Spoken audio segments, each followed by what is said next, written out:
අයිබෝන් අද මම ඔයගලන්ට පෙන්වන්න හදන්නේ ඕලියල් ප්‍රශ්න පත්‍රයේ දෙවෙනි කොටසේ 14 වෙනි ප්‍රශ්නේ. හරිද? සාමාන්‍යයෙන් අපිට එනවා ලියුමක් හරි නැත්නම් බා chart එකක් නැත්නම් මොකක් හරි pie chart එකක් describe කරන්න දෙනවා. ඒ chart එකක් කොහොමද describe කරන්නේ කියන කැල තමයි අද මම ඔයගලන්ට කියලා දෙන්න හදන්නේ. හරිද?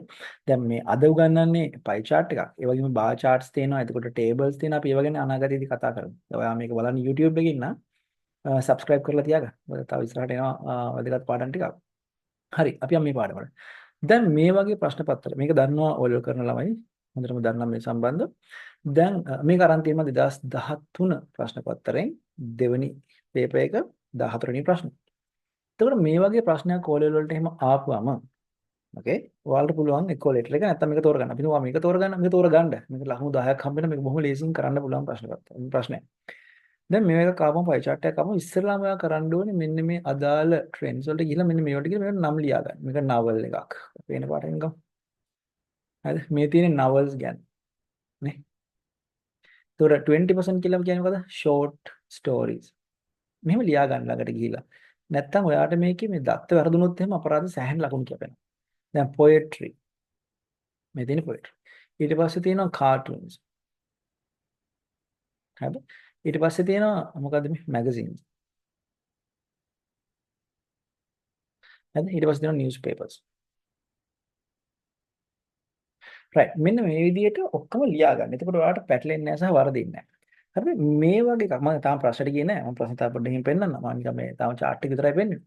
සාමාන්‍ය මේ වගේ එකක් describe කරද්දී paragraph තුනකට කඩන්න. එකක් තමයි introduction එක. intro එක කියලා අපි කියනවා. ඊට පස්සේ ලියන්න ලොකු එක සම්පූර්ණ විස්තරය තියෙන එක body paragraph එක ලියන්න. okay ඊට පස්සේ අන්තිමට conclusion එකක් ලියන්න. conclude කරනවා කියන්නේ අවසන් කරනවා. හරිද? එතකොට මෙතනදී ඉන්ට්‍රොඩක්ෂන් එක නම් බොහොම පැහැදිලිව අපිට ප්‍රශ්නෙම්ම ගත්ත හැකි. ප්‍රශ්නෙම්ම ගත්ත හැකි මම කියලා දෙන්නම් කොහොමද කරන්නේ කියලා. බොඩි පැරග්‍රාෆ් එකක් ලියද්දී මේ හැම අයිටම් එකක් ගැනම මොන හරි ටිකක් ලියන්න. හරිද? අනිවාර්යෙන් විස්තරයක් මොකක් හරි මේක සඳහනක් කරන්න. එකක්වත් මග අරින්න එපා. පොයට්‍රි ගැන නොලිය ඉන්නම එපා. පොයට්‍රි ගැනත් මොන හරි ලියන්න. මේවා සාමාන්‍යයෙන් අපි මේවා ලියද්දී කරන්නේ වැඩිපුරම තියෙන එක. ඊට පස්සේ මොනවද තියෙන්නේ? අඩුවෙන්ම තියෙන්නේ මොකද්ද? එකක් දෙකක් අරගෙන දෙකත් එක සංසන්දනය කරන්න මේක අරකට වඩා වැඩි. අන්න ඒ වගේ කතන්දරයක් තියෙනවා හනු දෙයක් නැහැ නේ. ඒතර කන්ක්ලූෂන් එකේදී සම්පූර්ණ මේ පින්තූර දිහාම බලලා අපිට හිතෙන දෙයක් ලියන්න පුළුවන්. එකක් හරි අපිට මේ පින්තූර දිහා සම්පූර්ණයෙන් බලලා අපිට හිතෙන දෙයක් ලියලා ඉවර කරන්න පුළුවන්. වචන 100යි දෙන්නේ. වචන 100ට වඩා ලියන්න යන්න එපා. අඩුවෙන් ලියන්නත් එපා. වචන 100ක් කියන්නේ වචන එක්කෝ 95ක් 105ක් චුට්ටක් වැඩි වුණාට කමක් නැහැ අඩු නම් කරගන්න එපා. හරි? හරි. අපි දැන් යන් කෙලිම ප්‍රශ්න පත්‍රයට ගිහිල්ලා අපි දැන් මේ ප්‍රශ්නෙත් එක්ක මේ උත්තරේ ලියන්නේ කොහොමද කියලා බලමු. ඔයා ඔලිවල් කරන දරුවෙක් නම් ඔයා ගන්න පොඩි කොල කෑල්ලක් පෑනක් පැන්සලක් එහෙම ඔක පෝස්ට් කරන්න වීඩියෝ අරගෙන පොඩ්ඩක් මොකද පොඩ්ඩක් නේ පොඩි ෂෝට් නෝට් එකක් එහෙම ගහ ගන්න. මොකද ආට මේ ටියුට් තමයි මම මේ ක්ලාස් එක කරන පාඩමක්. නමුත් මම ගිහලා මගේ ළමයින්ට මම මේ ටියුට් එක දෙනවා. ඒතර ඒ ටියුට් එකේ ඒගොල්ලන්ට ගොඩක් දේවල් තියෙනවා. නමුත් ඔයාට දැන් ටියුට් එක හම්බෙන්නේ නැති නිසා ඔයා කොල කෑල්ලක් කරන් මේ සමහරක් වචන ලියා ගන්න. ලියා ගන්න වැදගත්. මම දැන් පෙන්නනවා. හරි. අපි යන්කෝ කෙලිම ප්‍රශ්නෙට. හරි. මේ තියෙන්නේ ප්‍රශ්නේ. මේ තියෙන්නේ උඩ තියෙනවා ප්‍රශ්නේ. මේ බලන්න 2003 O level English paper 2 question number 14. මෙන්න මේකයි ප්‍රශ්නේ. අපි කෙලින් ප්‍රශ්නට යමු. චුට්ටක් පොඩි කරමු. ප්‍රශ්නේ තමයි the following pie chart shows what the students at your school like to read. Okay. මොනවාද? ඒගොල්ලෝ ඕගොල්ලන්ගේ ඉස්කෝලේ ළමයි කියවන්නේ කැමති මොනවද කියලා තමයි තියෙන්නේ. The information is given in percentage. Yes, percentages වලින් තමයි information දීලා තියෙන්නේ. Study the chart, write a description about it. මේක study කරන්න. එහෙම කරලා පොඩි description එකක් කියලා කියන්නේ විස්තරයක් ලියන්න ඒක සම්බන්ධව. The following words will help you. දැන් පල්ලෙහා තියෙන words ඔය තියෙන majority, minority, lowest percentage, highest percentage, equal amount. ඒක help you කියලා කියන්නේ ඒක අනිවාර්යයෙන්ම 100%ක් අරගන්න ඕනයි කියලා එකක් නෑ. හැබැයි ඒක මගහැරලා යන්නත් එපා. කැමති දෙක තුනක් ගන්න. එහෙම තිබ්බොත් ගන්න. පහම ගන්න ඕන නම් පහම ගන්න. එහෙමයි කියලා පහම ගන්න ඕන කියලා හේකුත් නැහැ. හැබැයි ඔක්කොම අතහැරලා යන්නත් බෑ. දෙක තුනක් හරි ගන්න. Use about 100 words. හරි. Okay. දැන් මම කියවනේ මේ තියෙන අර ඉස්සෙල්ලා ගත්ත එක මේ මම පල්ලෙහාන් මේක ලියලා තියෙන්නේ මම ලියලා තියෙන එක පෙන්නන්නම්. මම කියවනේ ඉස්සෙල්ලත් කොටස් තුනකට කඩා ගන්න. අනිවාර්යයෙන්ම කොටස් තුනකට. එකක් තමයි introduction එක. ඊට පස්සේ body paragraph කියලා ලොකු එක. ඊට පස්සේ conclusion. හරි. අපි කතා කරමු ඉස්සෙල්ලාම introduction එකක් ලියන්නේ කොහොමද කියලා. ඉන්ට්‍රොඩක්ෂන් එකේදී වා කරන්න ඕනේ මේ තියෙන ප්‍රශ්නෙම ගන්න චුට්ටක් වෙනස් කරලා Tamanට අදාළ විදිහට හදාගන්න. okay මේ බලන්න මම අරන් තියෙන විදිහ. දැන් මෙතන තියෙන්නේ following pie chart කියලානේ. මම මෙතන කියනවා the above pie chart ඕනනම් මේ the above pie chart කියන වෙනුවට ඔයාලට ගන්න පුළුවන් the given pie chart. ඕනනම් එහෙමත් ගන්න පුළුවන්. given pie chart. හැබැයි මේක පොඩක් කොපිම කරද්දී නිකන් 100% කොපි කරන්න එපා. පොඩක් වෙනස් කරගන්න පුළුවන් තැන්වල වෙනස් කරන්න. අපිට ගොඩක් වෙනස් කරන්නත් බෑ මොකද ඉන්ෆර්මේෂන් එකේ තියෙන්නේ. the given pie chart නැත්නම් above pie chart දැන් මෙතන තියෙන්නේ shows කියලා. මම ඒ වචනේ වෙනස් කරනවා depicts කියලා. depicts කියන කරනවා කියන්නේ නිකන් පෙන්눔 කරන අදහසක්. මම මේ මෙහා පැත්තේ ටියුට් එකේ මේක මගේ ස්ටුඩන්ට්ස්ලාට නම් මම දීලා තියෙනවා. මෙන්න මේ ටියුට් එක මේකේ මම මේ වචන සෙට් එක දීලා තියෙනවා. මේ බලන්න. දැන් මම මේක දීලා තියෙනවා. මේ shows වෙනුවට illustrates ගන්න පුළුවන්. shows නේ මේකේ තියෙන්නේ. ඉතින් දෙකම ගන්න එපා. gives information on ඒ කියන්නේ the above pie chart gives information on කියලා එහෙම ගන්නත් ඕන. නැත්නම් depicts. අර show වෙනුවට පාවිච්චි කරන්න පුළුවන් වචන සෙට් එකක් තියෙනවා. මේක ඔයා මගේ ක්ලාස් එකේ නැති ළමෙක් නම් මෙන්න මේකේ ස්ක්‍රීන්ෂොට් එකක් ගහගන්න.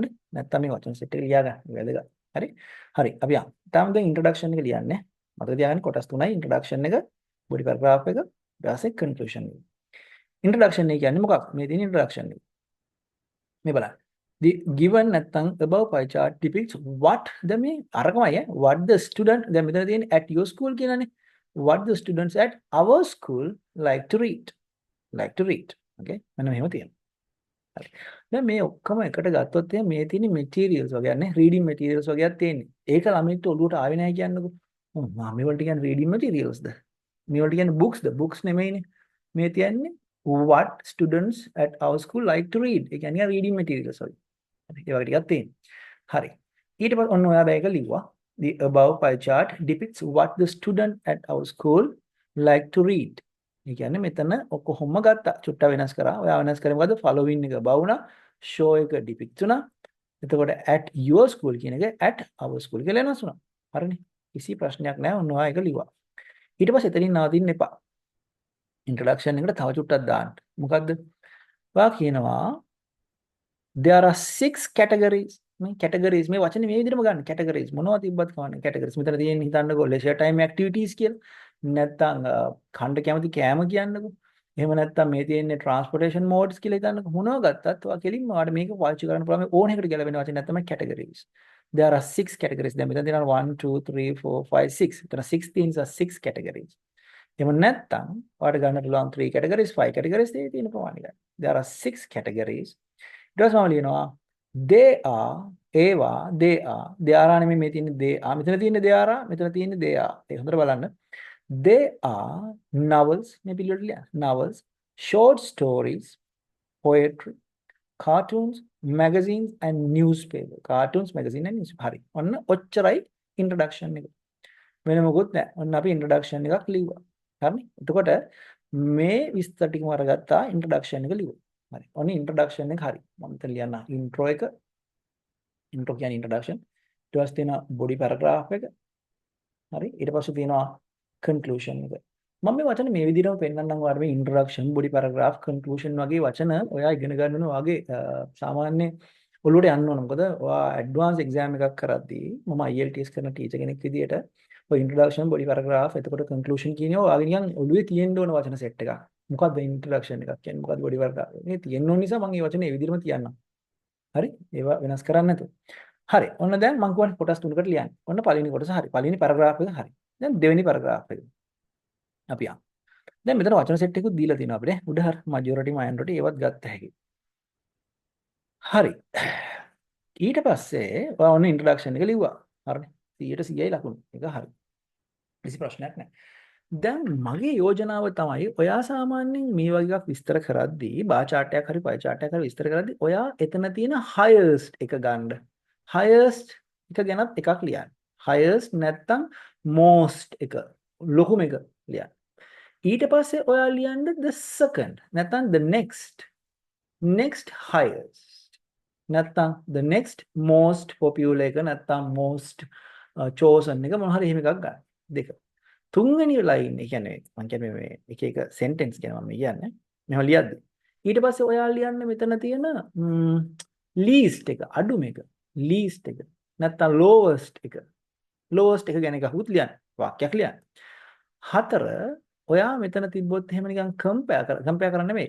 equal එකක් සමාන එකක් තිබ්බොත් ඒක ගැනත් ලියන්න. ඒක ගැනත් මෙතන මොකක් හරි තිබ්බොත් සමාන දෙකක් මේ ඉතින් 10යි 10යි දෙකක් තියෙන ඒක ගැනත් එක සෙන්ටෙන්ස් එකක් ලියන්න. වාක්‍යයක් ලියන්න. ඊට පස්සේ අන්තිමට මම කියනවා කම්පෙයාර් කරලා එකක් ලියන්න. ඒ කියන්නේ අන්තිමට මොකක් හරි දැන් මේ වලට අහුවෙච්චම නැති දෙකක් වගේ තියෙනවා නම් ඒ දෙක කම්පෙයාර් කරන්න. මේකට වඩා මේක අඩුයි මේකට වඩා මේක වැඩි කියලා කම්පෙයාර් කරන්න. එතකොට වාගේ වචන 100 කොහොමත් එනවා මේ ටික ලියලා ගද්දි. මේ බොඩි පැරග්‍රාෆ් එකට අදාළ ඒවා. Body paragraph. අපිට ඉන්ට්‍රොඩක්ෂන් එකේ ප්‍රශ්නයක් නැහැ. මේක ඉන්ට්‍රොඩක්ෂන් කිසි ගැටලුවක් නැහැ. අපි කන්ක්ලූෂන් එක අන්තිමට බලමු. හරිනේ. එහෙනම් බොඩි පැරග්‍රාෆ් එකට ලියද්දි එකක් ලොකුම එක ලියන්න. ඊට පස්සේ ලොකුම එක ලියන්න. අඩුවම එක ලියන්න. සමානව තියෙන දෙකක් තියෙනවා නම් ඒක දාන්න. ඊට පස්සේ කොහේ හරි තියෙන දෙකක් සංසන්දනය කරලා පෙන්නන්න. එතකොට ඔයාලට පුළුවන් ඔයාගේ language ability එක නැත්නම් ඒ ඔයාගේ හැකියාව ඒ අදාළ ටීචර්ට පෙන්නන්න. ඕකේ? වහුණු ටික ගන්න පුළුවන්. හරි. අපි ලියලා තියෙන දේ බලමු. ඕකේ. මම රීඩ් කරන්නකෝ කියන්නම්කෝ. දැන් මේ බලන්න පළවෙනි වාක්‍යය මම ලියනවා. හරි. ඊට කලින් නෙමෙයි. දැන් ඔය බොඩි පැරග්‍රාෆ් එකට ආවා. බොඩි පැරග්‍රාෆ් එකට ඇවිල්ලා ඔයා මෙතන ලියන්න පටන් ගන්න යන්න. මෙතන ලියන්න පටන් ගත්තී මේ වගේ ලස්සන වාක්‍යකින් පටන් ගන්න. according to the chart. right. මම ඒකත් මෙතන දීලා දෙනවා. ඔයාලට පේනවා නම් මෙතන මේ බොඩි පැරග්‍රාෆ් කියන මේ ටියුට් එකේ තියෙන මම පටන් ගන්නෙ කොහොමද කියලා මෙතන දීලා තියෙනවා කීපයක් වචන. එකක් තමයි according to the chart. නැත්නම් at first glance it's clear that කියලා පටන් ගන්න.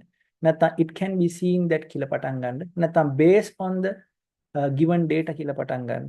එහෙම කියලා පටන් ගන්න. දැන් මම මෙතනදී පටන් ගත්තා according to the chart කියලා. okay according to the chart කියලා පටන් ගත්තා. මේවා according to the chart the majority මම මේ වචනේ මෙතනින් ගත්තා. the majority of students නිකන් නෙමෙයි the majority of students like to read newspapers මේ බලන්න මේ දැන් අපි ඉස්සෙල්ලා කියලා බලමු මේ 130ක් කැමති newspapers කියවන්න මේක කියවන්න. නිසා අපි වැඩිපුරම මම ඉස්සෙල්ලා කිව්වනේ highest එක ලියන්න කියලා මම කිව්වා. ඔන්න මම highest එක ලියනවා. the majority of students like to read newspapers. ඔන්න මම newspapers කියන ලියුවා. newspapers දැන් ඒකේ percentage එකත් අපි දෙමු හැම එකටම percentage එක දෙන්න අවශ්‍ය නැහැ. compare කරද්දීම percentage එක දෙන්න අවශ්‍ය නැහැ. අනිත් දෙන්න පුළුවන් හැම තැනකදීම අපි දෙන්න ඕනේ. මම කියනවා the majority of students like to read newspapers which කියන වචනේ ගත්තා which accounts for 30%. ඕන which is 30% කියලා ලියන්නත් පුළුවන්. දැන් මේ percentage වලට කලින් ලියන්න පුළුවන් වචන සෙට් එකකුත් තියෙනවා. ලස්සන වචන සෙට් එක. පොඩි advance ගත්තා. advance විදිහට ලියන්න පුළුවන් වචන සෙට් එකක් තියෙනවා. මම ඒකත් මේ tutorial එකට දාලා තියෙනවා. මේ tutorial එක නැති දරුවෝ ඒක ස්ක්‍රීන්ෂොට් එකක් වගේ ගහගන්න. මේ තියෙන්නේ වචන සෙට් එක. මේ බලන්න. ඔයාට ඕන නම් මම මෙතන මේකත් බලන්න මම මේ වගේ වචන සෙට් එකක් දීලා දෙනවා. ඒක පෙන්වන්න කොහොමද පාවිච්චි කරන්නේ කියලා. which is 30% කියලා වාට ඕන ලියන්නත් පුළුවන්. නැත්නම් accounts for දැන් මෙතන accounts s දාන්න නැත්තේ මෙතන මේ newspapers plural නිසා account for 30% කියලා දාන්නත් පුළුවන්. 30% of students කියලාම ලියන්න අවශ්‍යත් නැහැ. 30% වලින් නවත්තන්නත් පුළුවන්. නැත්නම් making up 30% කියලා ලියන්නත් පුළුවන්. දැන් preferred by 30% ඕන එකක් පුළුවන්. chosen by 30% ඕන එකක් පුළුවන්. favored by 30% used by නම් set වෙන්නේ නැහැ. serving වෙන්නෙත් නැහැ. with එක set වෙන්නේ නැහැ. මේ ඕන එකක් පාවිච්චි කරන්න පුළුවන් මේ account for කියන එකට. නිසා මේ වචනත් ඉගෙන ගන්න ඔයාගේ vocabulary එක ඔයා දන්න වචන ප්‍රමාණය මේ දේවල් දන්නවා කියලා ඉගෙන ගන්න එක පෙන්නන එකත් තාමත් වැදගත්. high education වලට ආපුවාම නේද?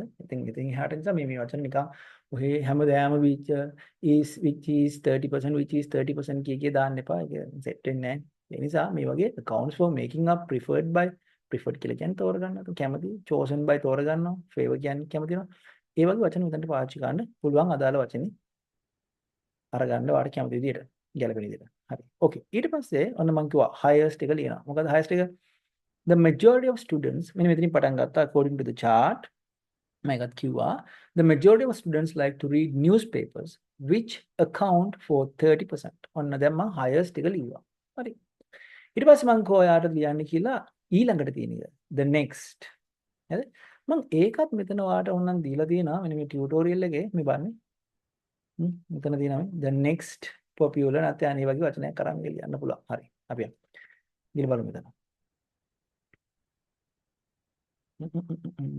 yep alright දැන් යනවා මම ඊළඟ ගන්න ඒ තමයි මේ බලන්න මේක the next most popular item is novel දැන් මේ item එක මම මේ item එකක් විදිහට ගත්තා නැත්නම් මෙතන ඔයාලට ලියන්න පුළුවන් the next most popular reading material is novel reading material එකක් නෙමෙයි. Reading material is now. නැත්නම් item. ඕන එකට වගේ ගැලපෙනවා නිකන් මේ item එක කිව්වොත් එහෙම. The next most popular item is novel. Novels. හරි. The next most popular item is novels. මේ බලන්න ඒකේ percentage එක දීලා තියෙන්නේ කොහොමද කියලා. Preferred by මේ බලන්න. Preferred by. එතන which කියන කැලේ මම අයින් කරා. which එක repeat වෙන්නත් බෑ. එකම එක හැමතැනම ලියන්නත් බෑ. එහෙම ප්‍රශ්නකුත් තියෙනවා. ඒ කියන්නේ එකම එක හැම එකම O level වලදී ලියන්න පුළුවන් ඔය. එහෙම බැලුවා කියලා ඕගොල්ලන්ට ලොකුවට ලකුණු අඩු කරන්නේ නැහැ. නමුත් මම මේ ඕගොල්ලන්ව සූදානම් කරන්න හදන්නේ ඊට වඩා IELTS නැත්නම් Cambridge Advanced English වගේ ටිකක් එහාට ගිය ඉංග්‍රීසි වලට ගියාන් පස්සේ ඒගොල්ලෝගේ නීතියක් තමයි එකම වචන නැවත නැවත ලියනකොට ඒගොල්ලෝ කැමති නැහැ. එතකොට ලකුණු අඩු වෙනවා. එකම වචනේ හැමතැනම තියෙන්නේ account for which 60 තැනක විතර තියෙනවා. එහෙම වුණාම මේක සෙට් නෑ. හරිද? එහෙම හරියන්නේ නෑ. ඒ නිසා තමයි වචන වෙනස් වෙන්න ඕනේ. හරි. ආපහු බලමු. The next most popular item is novels preferred by 25% of students. සිරිසි පහක් ස්ටුඩන්ට්ස්ලා. මෙතනත් මම of students කියන කැල ගත්තා. ඒක ගන්නත් පුළුවන්, නොගන්නත් පුළුවන්. දැන් මේ මෙතනදී මම of students කියන කැල ගත්තේ නැහැ. මෙතනදී ගත්තා. හරි. ඊළඟ කැල. දැන් ඔයාලට පේනවා මම මෙතන linking word එකක් දාලා තියෙනවා. However දැන් ඔන්න මම highest එකත් ලිව්වා, next එකත් ලිව්වා. දැන් මම ලියන්න හදනවා අඩුවෙන්ම තියෙන එක. ඒ නිසා මම ගන්නවා ලස්සන linking word එකක්. මෙන්න මේ වගේ එකක් ගන්න. මේ වගේ වචන ගන්න එක තාමත් වැදගත්. හරිද? ආයෙත් කියන්නේ මම ඒකත් මේකේ දීලා තියෙනවා. මේ body paragraph එකක් ලියද්දි moreover, furthermore, however, in contrast කියන්නේ ඊට විරුද්ධව වගේ දාලා මේ වගේ linking words දාන්න. ඒ කියන්නේ වාක්‍ය දෙකක් ලියද්දි මැදට linking word එකක් දාලා ලස්සන මේ flow එක අරගෙන ආවොත් තමයි අර cohesion එක පැහැදිලිකම තියෙන්නේ. ඒ නිසා ඒ වගේ වචන තැන් තැන් වලට පාවිච්චි කරන්න. හරි? හරි. ඔයා ලස්සනට ආටිකල් ලියන්න එහෙම කැමති කෙනෙක් නම්, ඔයා ලස්සනට රචනා ලියන්න කෙනෙක් කැමති කෙනෙක් නම් මේ සිස්ටම් එක ඉගෙන ගන්න. මේක හරිම ලස්සනයි. However කියන කැලේ ඔන්න මම දැම්මා. The lowest දැන් ඔන්න මම අඩුම එක ලියනවා. මම මෙතන ලියනවා මම කොහොමද ඊට පස්සේ අඩුම එක ලියන්න. lowest. මේ අපිට දීලා තියෙන මේ lowest percentage කියන ඔන්න ඒක ගන්නවා. මම minority කෙනෙක් ගත්තේ නැහැ. මම මේක ගත්තේ නැහැ. මම ගන්නවා the lowest. the අනිවාර්යෙන් මේ the දාන්න ඉස්සරහට මොකද මේවා superlatives. එහෙනම් the දාන්න. the most නැත්නම් the lowest, the highest. ඒවා එන්න ඕනේ. The lowest percentage of students like to read cartoons. මේවන් cartoons තමයි අඩුවෙන්ම කැමති. 5%යි. නේ? තේරෙනවද? එතකොට the lowest percentage of students like to read cartoons with only මම only කියන කැල ගත්තා with only 5%. with එන්නේ එතනට මම ගත්තේ with කියන කැල with only 5%. okay with only 5%. ඕනනම් ඔය with කියන වෙනකොට මට මෙතන එකක් ගන්න තිබ්බා. ඕනනම් making up 5%. නැත්තම් chosen by 5%. නැත්තම් preferred ගත්තා නිසා favored by only 5%. ඒ වගේ ගත්තා. මම only කියන එක ගත්තා with කියන එක ගත්තා with only 5%. අන්න මම percentage එකත් ලිව්වා. percent ලිව්වා. හරිද? ඔන්න දැන් මම ඒකත් ලිව්වා. දැන් මට ඕනේ මම ඉස්සලා කියවනේ සමානව තියෙන දෙකකුත් ලියන්න. සමානව තියෙන දෙකක් හොයාගෙන ඒකත් මේකට දාන්න. ඔන්න දැන් මම හතරවෙනි එක ලියනවා equal එකක් තියෙන එකක්. හරි? බා. දැන් ඊළඟට යනවා. An equal number of students prefer කැමති. okay නැත්නම් ප්‍රශ්නයක් නෑ prefer පාවිච්චි කරන්න. An equal number of students prefer poetry and magazines. මේ බලන්න. හරිනේ. කො බලන්න. poetry මේ තියෙන poetry මේක. ඊතර magazines. magazine මේක. ඒගොල්ලෝ equal 10% එකට කැමති. බලන්න. එහෙනම් අපි ඒක ලියනවා. අපි බලන්න an equal number of students prefer poetry and magazines. මේ බලන්න. මෙතන දෙන්නෙක් ඉන්නවා. අපි ඒක ලියන්න යන්න. ඒක ලියුවා. An equal number of students prefer poetry and magazines. okay ඊට පස්සේ each making up මම මෙතනින් ගත්තේ වචනේ. each making up අර which is 10% making up මේ වචන කීපයක් තියෙන මේක ඉගෙන ගන්න. හරි? ඒතකොට ඔයාගේ writing එක next level එකට එනවනේ. ඒකට මරුනේ. ඒ නිසා මේ වචන කීපය ඉගෙන ගන්න. each කියලා කියන්නේ එකක් making up 10%. හරියටම හරි. of students වැඩක් නැහැ. each making up 10%. එහෙම නැත්නම් making up 10% each කියලා දෙන්නත් පුළුවන්. ඊට වඩා ලස්සනයි each making up 10%. ඔන්න දැන් මම equal තියෙන එකකුත් ලිව්වා. highest ලිව්වා. next highest එක ලිව්වා. ඊට පස්සේ lowest ලිව්වා. හරි. මෙතන highest 30යි. next තිබ්බේ මම හිතන්නේ novels ද? ඔව්නේ අපේ novels ලිව්වා. ඊට පස්සේ lowest තිබ්බේ මේක. මොකද cartoons ඊට පස්සේ ඔන්න equal දෙකක් ලිව්වා. මම ඒකත් ලිව්වා. හරි. දැන් මම ආයෙ වචනයක් ගන්න. ෆ්ලැට් යන දෙන්න බෑනේ. ඔහොම දැම්ම ඒකත් හරි. දැන් මම වාට කිව්වා ඊළඟට වාට ගන්න කියලා සංසන්දනය කරන්න, කම්පෙයාර් කරන්න එකක් කියලා මම කිව්වා. කම්පෙයාර් කරන්න එකක්. දෙකක් අරගෙන කම්පෙයාර්. ඔන්න දැන් අපි novels ගැනත් ලිව්වා. නිවුස් පේපර්ස් ගැනත් ලිව්වා. පොයට්‍රි ගැනත් ලිව්වා. කාටුන්ස් ගැනත් ලිව්වා. මැගසින් ගැනත් ලිව්වා. දැන් ෂෝට් ස්ටෝරීස් ගැන මොනවත්ම අපි ලිව්වේ නැහැ නේ තාම. මොනවත් ලිව්වේ නැහැ. අපි දැන් ඒකත් මොනවා හරි ලියන්න එපා. ඔන්න අපි දැන් ෂෝට් ස්ටෝරි කාත් එක්ක හරි සංසන්දනය කරමු. හරිද? කාත් එක්ක සංසන්දනය කරමු. දැන් ඔයාලට පේනවා මම රතු පාටින් අරන් තියෙන it's worth noting that කියලා කියන්නේ සඳහන් කිරීම වැදගත්. ඒකත් හරි ලස්සන ලින්කින් වර්ඩ් එකක්. හරි ලස්සන ලින්කින් වර්ඩ් එක. it's worth noting. මම ඒ වගේ වචන සෙට් එකකුත් ඔයා කැමති නම් ඔයා කැමති නම් ක්‍රියේටිව් රයිටින් කරන්න ලස්සනට ලියන්න කැමති කෙනෙක් නම් ඔයා මේවා ඉගෙන ගන්න. නිකන් අපි අර O level වලදී ලකුණු ගන්න විතරක් නිකන් චුට්ටක් කොහේ වුණ හරි ලියා ගන්න දරුවෙක් වෙන්න එපා. ඊට වඩා ක්‍රියේටිව් රයිටින් කියන්නේ ලස්සනට ලියන්නේ කොහොමද සහ කොහොමද අර ක්‍රියේටිව් වෙන්නේ කියන කැලේ චුට්ටක් ඉගෙන ගන්න. ඒකයි මම මෙතන උත්සාහ කරන්නේ. නැත්තම් YouTube එකට ගියොත් ඕන තරම් තියෙනවා මේ උඩ වලලා යට ලියන්න, යට වලලා උඩ ලියන්න, මෙහෙම ලියන්න හරිය ලකුණු 10 ගන්න පුළුවන්. එහෙම නෙමෙයි මම try කරන්නේ. ඊට වඩා පොඩ්ඩක් මේක ක්‍රියේටිව් කරන්න. හරිද? ඔයාලා රයිටින් එක ක්‍රියේටිව් කරලා ලස්සන කරන්න. බලන කෙනෙක්ට wow කියලා නිකන් දැනෙන්න. හරි. ඔයාලට පේනවා it's worth noting that කියලා. දැන් මම මේ ඔයාලට පේනවා body paragraph කියන මේ ටියුට් එක අස්සේ මම මේ වචන සෙට් එකකුත් ලස්සනට දාලා තියෙනවා. මේ තුනක් දීලා තියෙනවා මම එතන. එකක් තමයි it's worth noting that it's also interesting to note that it's surprising to know that හිතා ගන්න බැරි දත්තයක් කියන ඔයාලට මේක පාවිච්චි කරනවා. it's surprising that නැත්නම් it's also interesting to note that වගේ වචන පාවිච්චි කරන්න පුළුවන්. මේවා කටපාඩම් කරලා තියාගන්න. ඔයාගේ දැන් මේ කියන්නේ මොකද්ද? it's worth noting කියලා කියන්නේ සඳහන් කිරීම වැදගත් වගේ වචන. නැත්නම් it's also interesting to note that කියලා කියන්නේ wow මේක මාරයි ඈ මේක බලන්නකො මේක වගේ අදහසක්. surprising that කියලා කියන්නේ මේ surprise වෙනා මේ details දැක්කම වගේ අදහසක්. නිසා මේවා හරි ලස්සන advanced English වලදී අපි පාවිච්චි කරන linking words මේවා තියාගන්න. okay හරි මෙතනදී මම පාවිච්චි කරලා දෙනවා it's worth noting that ඔන්න මම අන්තිමට compare කරනවා දෙකක්. it's worth noting that more students enjoy reading short stories. ඒ කියන්නේ most students කියලා කියන්නේ මෙතන වැඩිපුර more than less than කියන කැලල තමයි මේ දැන් ගන්න යන්නේ අපි. more than the less than. ඔන්න මම ගත්තා more කියන එක.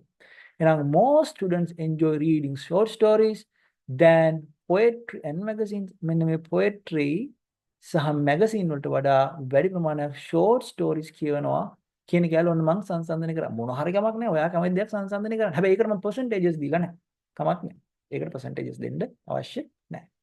හරිනේ. එහෙනම් ඔන්න මම ලස්සනට වැඩේ කරා. highest එක ලිව්වා, next highest එක ලිව්වා, නැත්නම් next most popular එක ලිව්වා. ඊට පස්සේ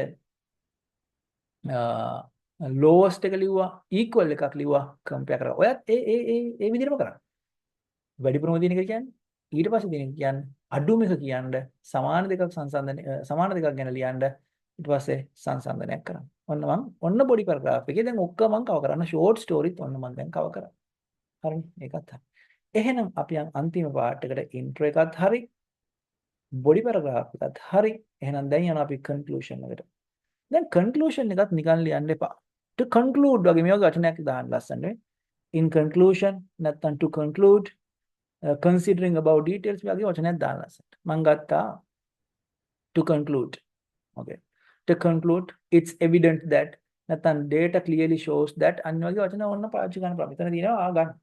පාඩ ගන්න පුළුවන්. හරි. to conclude the data clearly shows that අන්න මේ වගේ එකක් කටපාඩම් කරලා තියාගන්න. නැත්නම් එකක් නෙමෙයි කීපයක් තියාගන්න. ඊට පස්සේ ඔයාලට මාරු කරලා ලස්සනට අදාළ තැනට ගැලපෙන විදිහට පාවිච්චි කරන්න පුළුවන්. to conclude the data clearly shows that cartoons දැන් පැහැදිලිව කියනවා cartoons තමයි අඩු. Cartoons are the least popular reading choice among students at our school. දැන් මෙහෙමයි conclusion එක ලියන්නේ මේක දිහා බලලා ඔයාට හිතෙන ඕන දෙයක් ලියන්න. ඕනනම් දැන් උතන මම ලියලා තියෙන cartoons තමයි අඩුවෙන්ම popular කියලානේ. ඕනනම් ඔයාලට කෙනෙක්ට කියන්න පුළුවන්. මොකද්ද novels තමයි වැඩිම කාටුන් තමයි අඩුම වගේ එකක් එහෙම නිකන් එහෙම ලියන්නත් පුළුවන් පුදුමයි ටීවී බලන ළමයි අඩු වෙලා තියෙනවා කාටුන් මේ novels කියවන කට්ටිය වැඩි වෙලා තියෙනවා වගේ මොන හරි ටිකක් අන්තිමට ඔයාගේ අදහසක් ලියන්න පුළුවන්. එතනදී නීති නෑ. හිතට එන එකක් ඕක දිහා බලලා තමන්ගේ අයිඩියා එකක් දෙන්න පුළුවන්. ඒකත් කරන්න. මම ලියලා තියෙන නිකන් ඕක දිහා බලලා වැඩි හිතන්න යන්න එපා. ඕක දිහා බලලා මොනවා ලිව්වත් කමක් නෑ. හරි. එහෙනම් හැම විස්තරයක්ම දෙන්න ඕනේ මේක දිහා බලලා ඔය විදිහට ඉවර කරන්න පුළුවන්. එච්චරයි. ඊට පස්සේ මේකේ සම්පූර්ණව වැඩි හරි. ඔයාලට පේනවා මේ තියෙන්නේ සම්පූර්ණ අපි ලියලා. මෙච්චරයි. ලකුණු 10න් 10යි. එහෙනම් මතක තියාගන්න අන්තිම වශයෙන් උත් මම ඔයාලට කියන්නේ මේක ලියද්දි එකක් තමයි ඉන්ට්‍රොඩක්ෂන් එක තියෙන්න ඕනේ. ඊට පස්සේ බොඩි පැරග්‍රාෆ් එකක් තියෙන්න ඕනේ. ඊට පස්සේ කන්ක්ලූෂන් එකක් තියෙන්න ඕනේ. හරිද? මේ තුනම එන්න ඕනේ. ඒ දෙකයි තුනයි. පැරග්‍රාෆ් තුනකට කඩන්න. ඊට පස්සේ මම කිව්වා බොඩි පැරග්‍රාෆ් එක ඉන්ට්‍රොඩක්ෂන් එක දානවා. ඉන්ට්‍රොඩක්ෂන් එක ලියද්දි ප්‍රශ්නෙම අරන් යන්න ඉන්ට්‍රොඩක්ෂන් එක. ඊට පස්සේ මේකේ තියෙන දේවල් පැහැදිලි කරලා කියන්නේ ඔගේ මෙතන තියෙනවා කය දෙක තුන හතයි හතක් තියෙනවා කැටගරිස් හතක් තියෙනවා. ඊට පස්සේ දේ ආනවස් මොනවද කියලාත් එතන දීලා දාන්න. හරි. දැන් ආදන බා chart එකක් ඇද්ද මේ බා chart වලදී මෙතන කියනවා මේ axis එක මේ vertical axis horizontal axis එක ඒකේ මොනවද තියෙන්නේ කියලා අපි එහෙම දෙනවා මේකේ මොනවද තියෙන්නේ කියලා. අපි එකක් කරද්දී බලමු. එකයි මම කිව්වේ මේ channel එකට subscribe කරලා තියාගන්න. අපි ඒකත් තව පොඩ්ඩකින් දානවා. හරිද? එතකොට ඒ ටික විස්තර ටික දෙන්න. ඊට පස්සේ ඔන්න ඉන්ට්‍රොඩක්ෂන් එක හරි 100%ක් හරි. ඊට පස්සේ බොඩි පැරග්‍රාෆ් එකේ ලියද්දි highest එක ලියන්න. ඊට පස්සේ next highest එක ලියන්න. ඊට පස්සේ third එක lowest එක ලියන්න. හතරට equal එකක් ලියන්න. පහට compare කරන්න. ඒ ටික ඔක්කොම දාන්න. අන්තිමට conclusion එකක් මම දුන්නා මේ වදන් set එකක්. මෙතනින් ගන්න. To conclude the data clear shows that කියලා උඩ තියෙන මොකක් හරි එකක් ගැන ඔයාලා ලියන්න. වචන 100ට වඩා ලොකුවට යන්න එපා. මෙතන වචන 110ක් විතර තියෙනවා. නමුත් ඒ ගානින් හරි. එහෙනම් එච්චරයි. Thank you very much. අපි ඊළඟ පාඩමෙන් ආය හම්බෙමු. ජය වේවා.